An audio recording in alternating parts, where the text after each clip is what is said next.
सभी छात्रों को नमो नमः। आज हम सबसे अच्छा टॉपिक अपना पढ़ने जा रहे हैं, प्रश्न निर्माण करना। हमारी छोटी क्लासों से लेकर बड़ी क्लासों तक प्रश्न निर्माण के क्वेश्चन आते हैं। हम प्रश्नों का सीधा उत्तर तो आसान दे सकते हैं, अब हम उत्तरों से प्रश्न बनाना सीखेंगे। हम उत्तर के माध्यम से प्रश्न बनाएंगे। बहुत ही सरल टॉपिक, 5 अंक का आता है। आज मैं आपको बताऊंगा कि आसान ट्रिक से किस तरह से प्रश्न का निर्माण किया जा सकता है। आपके नंबर कटे नहीं एक भी, और आपका पांचों के पांचों प्रश्न एकदम सही हो। इसके लिए कुछ शब्द फिक्स होते हैं जिनके माध्यम से हम प्रश्न का निर्माण करते हैं। सबसे पहले तो मैं कहना चाहूंगा, ट्रिक तो एक शॉर्टकट तरीका होता है, लेकिन यदि हम प्रश्न का निर्माण करते हैं तो प्रश्न के निर्माण में किम शब्द के रूप हमें याद हो, तो फिर तो हमारा एक भी गलत हो ही नहीं सकता। तो हम किम शब्द के कै शब्द के रूप याद रखेंगे, याद कर लेंगे, बहुत अच्छा रहेगा। फिर भी जिस तरह से बोर्ड में पूछा जाता है, जिस तरह से पेपर में पूछा जाता है, उसकी मैं एक आसान तरीका मैं आपको बता देता हूं। याद रखना, पेपर में ऐसे आता है रेखांकित अक्षर में, रेखांकित शब्द से हमें प्रश्न का निर्माण करना होता है। रेखांकित शब्द सबसे पहले क्या होता है? रेखांकित जिस शब्द के आधार पर हमें प्रश्न का निर्माण करना होता है उसे हम रेखांकित शब्द कहते हैं। गहरे काले अक्षरों में आपका लिखा होगा, नीचे अंडरलाइन लगी होगी, वो होता है आपका रेखांकित शब्द। उसको आधार बना करके प्रश्न रखना है। याद रखना, रेखांकित शब्द जिस लिंग, जिस विभक्ति, जिस वचन का होता है, प्रश्नवाचक शब्द भी उसी लिंग, उसी विभक्ति और उसी वचन का होगा। अब कुछ शब्द ऐसे होते हैं जिनको मैं बता देता हूं कि उन शब्दों के आधार पर यदि हम प्रश्न का निर्माण करते हैं तो हम उस शब्द को लगा देंगे, हमारा एकदम सही जाएगा। पेपर में प्रश्न यदि आता है आपका, जैसे जगह से संबंधित प्रश्न पूछा जाता है, जगह में मतलब जगह का होता है, किसी स्थान का बताते हैं तो हम स्थान का कहते हैं कुत्र। कुत्र का मतलब होता है किसी जगह, इसका मतलब होता है कहां। इससे प्रश्न का निर्माण करना है।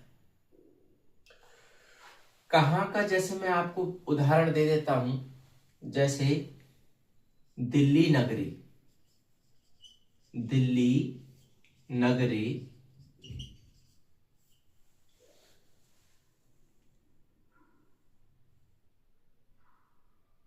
दिल्ली नगरी, दिल्ली नगर में अत्यधिकम प्रदूषणम अस्ति।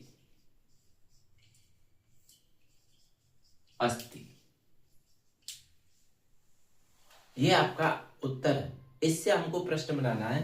अब रेखांकित शब्द इसके ऊपर आ गया, तो हमें क्या करना है? हमें देखना है किसी जगह का नाम है, किसी स्थान का नाम है, तो इसकी जगह पर हमें लिखना है कुत्र।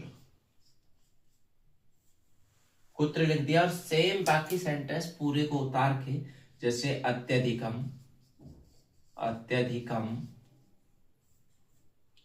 प्रदूषणम अस्ति, और ये प्रश्नवाचक चिन्ह लगाना ना भूलें। यहां पर इसकी जगह लिख दिया कुत्र। याद रखोगे? एक तो हो गया हमारा कुत्र, नंबर 1। नंबर 2, समय से संबंधित यदि पूछा जाए, समय से संबंधित का मतलब होता है जैसे कदा। इसका मैं हिंदी अर्थ भी आपको यहां लिखा देता हूं, कहां। कदा का मतलब होता है कब। सह प्रातः काले, प्रातः काले गच्छति, कुछ भी वाक्य आ जाएगा, ग्रामम गच्छति या कहीं भी गच्छति। प्रातः काले, मध्याह्न काले, साय काले, रात्रि काले, यानी काल से संबंधित, समय से संबंधित आ जाए। कोई वादनम आ जाए, से अष्टवादने, सप्तवादने, नववादने, सार्ध सप्तवादने, यानी समय से संबंधित आता है, तो हम उसकी जगह लिख देते हैं कदा। कदा लिख करके सेम इन वाक्यों को उतार के यहाँ क्वेश्चन वाचक चिन्ह हम लगा देते हैं। अब आते हैं नेक्स्ट अगले उस पर। यदि कोई विशेषण दे रखा है, विशेषण मतलब विशेषण हम उसको कहते हैं किसी की, वे शब्द जो किसी की विशेषता बताते हैं। कोई विशेषण से संबंधित प्रश्न पूछा जाएगा, उत्तर में कोई विशेषण दे रखा है, तो उसकी जगह हम लिखते हैं कीदृशम।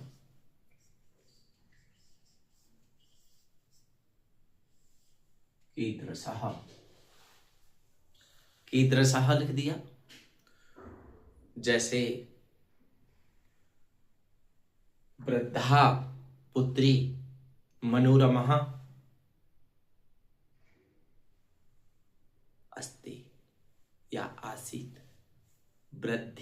वृद्धाया, यानी यदि मान लो सरल सेंटेंस बता देता हूं आपको कि पुत्री मनोरमा आसीत, कि उसकी पुत्री मनोरमा थी, तस्याः पुत्री मनोरमा आसीत।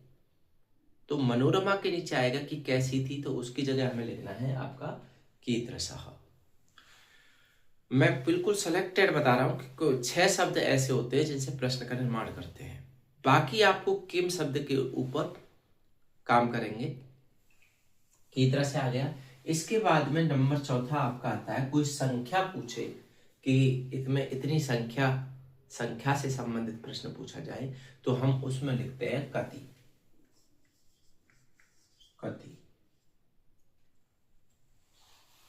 कति लिख देंगे। कैसे? उदाहरण मैं आपको बता देता हूं कि तत्र 50 गवाक्षा, गवाक्षा का मतलब खिड़की, संति, वहां 50 खिड़कियां हैं। 50 कुछ भी आ सकता है, सब वाक्य पूरा मैंने ऐसे उदाहरण के रूप में आपको बता दिया है, तो इसकी जगह ले देंगे कति। कति मतलब होता है कितनी। कति का मतलब कितने। यहाँ कीदृश का मतलब विशेषण रूप में। ये आपको समझ में आ गया यहां तक। इसके बाद में हम देखते हैं आगे कि किस तरह से करेंगे। यदि किसी शब्द में अर्थम, ऐसे थे के ऊपर रह और मैं अर्थम दे रखा है, तो हम उसकी जगह जब प्रश्न का निर्माण करते हैं उस शब्द से, तो हम उसमें लिख देते हैं किमर्थम।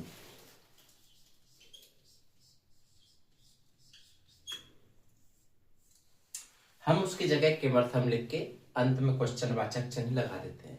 केवल रेखांकित शब्द के स्थान पर ही हमें इन शब्दों को लिखना है, बाकी अंत में प्रश्नवाचक चिन्ह हम लगाते हैं। अब अंत में सबसे महत्वपूर्ण आपका किम शब्द के रूप किस तरह से हम सेट करेंगे, मैं आपको बता देता हूं कि याद रखना। किम शब्द के रूप में मैं यहां से स्टार्ट कर देता हूं, कै या का, ये 2 अक्षर याद हो रहे। अब हमको प्रश्न का निर्माण कैसे करना है रेखांकित शब्द से, कि रेखांकित शब्द में जो प्रत्यय लगा हुआ है, प्रत्यय का मतलब पीछे का जो अंश लगा हुआ है, उसी अंश को हम, यदि पुल्लिंग होता है तो कै के साथ जोड़ देते हैं और स्त्रीलिंग होता है तो का के साथ जोड़ देते हैं। जैसे आपको बता देता हूं कि उदाहरण के रूप में आपका आता है कि स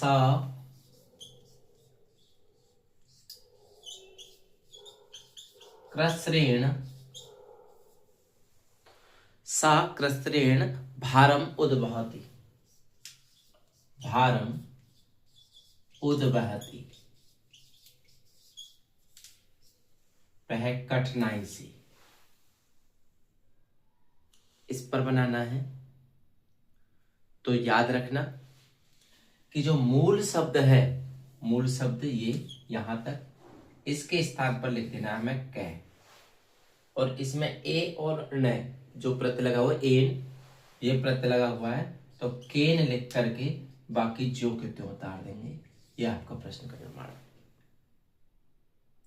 उसी प्रकार से और उदाहरण है, जैसे सुराधिपय ताम अपृच्छत। सुराधिपय ताम अपृच्छत। सुराधिपय ताम अपृच्छत, और इसके नीचे अंडरलाइन आ गया कि राजा ने उसको पूछा।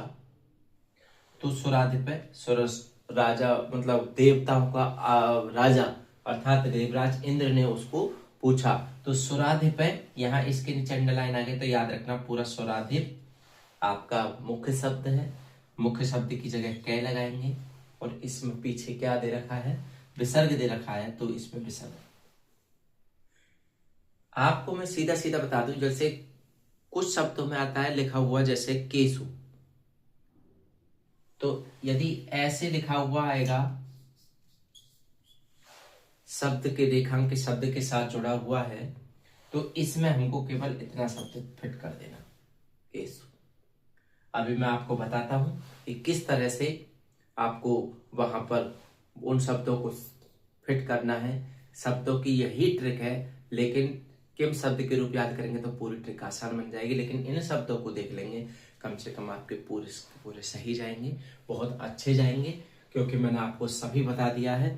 अब मैं आपको कुछ शब्दों के माध्यम से बता देता हूँ कि उन शब्दों के चिन्ह हमें स्मरण मात्र से, देखने मात्र से हमें याद हो जाएंगे, और हम कै और का रूप लगा देंगे। आपको ये शब्द दिखाई दे रहे हैं, इनमें मैं आपको बता देता हूं कि रेखांकित शब्द में, जैसे अभी मैंने बताया कि रेखांकित शब्द लिखा हुआ है जैसे महानगरेशु, तो इसमें महानगरेशु महानगर और एसु लिखा हुआ है, तो उसकी जगह क्या लिख देना हमें, केसु। इसी तरह से रामाय कसमई, आय आएगा यहाँ पर चतुर्थी विभक्ति का, कसमी आ गया उसमें। इसी प्रकार से एन जहां पर लिखा हुआ है तो केन लगा देंगे। सात लिखा हुआ पंचमी विभक्ति का कस्मात, यानी आत जिसके अंतर्गत आया रेखांकित शब्द में, तो कस्मात लिख देंगे, जिसमें विसर्ग अनुस्वार आए या अंत में मैं आए, जैसे आपणम गच्छति, स आपणम गच्छति, आपण किम आता है, ठीक है, तो उसकी जगह पर किम लिख देंगे। नाम, नाम और साम, यदि ऐसी स्थिति आती है तो हम की साम लिखेंगे। इस तरह से हम करेंगे। इसी प्रकार से मैं आपको बता देता हूं, उसकी किसी के पीछे विहाम लगा हुआ होता है, ठीक है, विहाम या पूरा भी बन सकता है, विहाम ऐसे बना हुआ है तो काव्यहाम या केव्यहाम, ठीक है, पुल्लिंग में केव्यहाम और स्त्रीलिंग में काव्यहाम, इस तरह से आएगा। तो और आपको आगे क्या करना है कि इन शब्दों को प्रत्येक पीछे देखना, और उसमें कै या का रूप ये पुल्लिंग में और ये आपका स्त्रीलिंग में, इस तरह से हमको जमा देना है, तो हमारा एकदम प्रश्न सही जाएगा। इन उदाहरणों में हम देखेंगे कि पहला उदाहरण, महानगरेषु बहराणां पंक्त्या अनंता धावन्ति। वाक्य कुछ आ जाए, पूरा वाक्य आ जाए, लेकिन हमें रेखांकित शब्द पर ध्यान देना है कि महानगरों में वाहनों की अनंत पंक्तियां दौड़ रही है।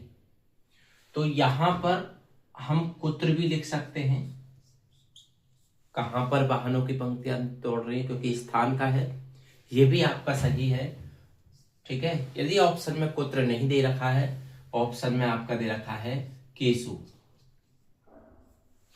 तो हम यहाँ पर, क्योंकि यहाँ पर ए और सु आ रही है अंत में, तो ध्यान रखना हम केसु लिख देते हैं, और बाकी सेम इन सभी शब्दों को जो के उतार के अंत में प्रश्नवाचक चिन्ह लगाना नहीं भूले, ध्यान रखना। कर्णापरुग्रही तस्मै आश्रयम प्रयच्छत, करुणा से युक्त दयालु गृहस्थी ने उसके लिए आश्रय दिया। तो यहां पर तस्मै से बनाना है, तो मैंने आपको बताया कि यदि ऐसी स्थिति आए, इसमें ये लगा हुआ है, तो इसमें लिख देना आप कस्मे, आपका एकदम सही जाएगा।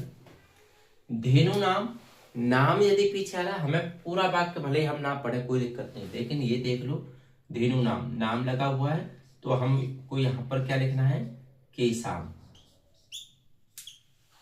याद रखना, स्त्रीलिंग यदि आता है, जैसे ललित लता नाम माला रमणीय, ललित लता नाम, वहां भी नाम आ रहा है, वहां स्त्रीलिंग है, तो वहां कासाम आएगी। ठीक है, कासाम कैसे लिखते हैं हम, ऐसे कासाम आएगी। कर लोगे सही। इसके बाद में इसको पूरे वाक्य को उतार के क्वेश्चन वाचक चिन्ह हमें लगा देना है। अब आया वायुमंडलम भृशम दूषितम, वायुमंडल अत्यधिक दूषित है, तो अनुस्वार लगा हुआ है, तो ऊपर यहाँ हम क्या लगा देंगे, केम, केम भृशम दूषितम, क्या अत्यधिक दूषित है, तो उसका उत्तर आ जाएगा वायुमंडल। यहाँ प्रश्न का निर्माण कर रहे हैं हम। ऐसे यदि जनेभ्य सुख संदेशम धारती, लोगों के लिए सुख का संदेश धारण करती है, तो जनेभ्य आ रहा है, तो इसकी जगह पर हम जन को हटा करके इसकी जगह पर क्या लिख देंगे, केभ्य, केभ्य, क्योंकि जैसा प्रत्यय लगा होता है वैसा कै या का में लगा करके हम प्रश्न का निर्माण करते हैं। मुझे आशा है कि आपने प्रश्न का निर्माण अच्छे से समझ लिया है। कोई भी दिक्कत आती है तो आप पर्सनली भी मुझे पूछ सकते हैं, नंबर पर कॉल भी कर सकते हैं, और आप मैसेज डाल सकते हैं, व्हाट्सएप के माध्यम से भी मुझे सूचित कर सकते हैं कि हमें ये प्रश्न का किस तरह से होगा। हालांकि फिर भी मैं आपको बता देता हूँ कि किम शब्द के रूप से हम प्रश्न का निर्माण करते हैं। ये मैंने एक छोटी सी ट्रिक आपको बताई कि इन शब्दों के माध्यम से और इन कै और का के माध्यम से जैसा प्रत्यय लगा होता है वैसे हम प्रश्न का निर्माण करें, तो निश्चित रूप से हमारे प्रश्न के निर्माण के जो प्रश्न आता है उसके 5 में से 5 नंबर हमारे पूरी तरह से पक्के जाएंगे, कभी भी गलत नहीं हो सकते हैं। इस तरह से हम करेंगे। आप बने रहिए, अच्छे से पढ़िए और सावधानी से पढ़िए। फिर भी आपको कोई समस्या आए तो फिर से पूछिए। धन्यवाद। नमो नमः।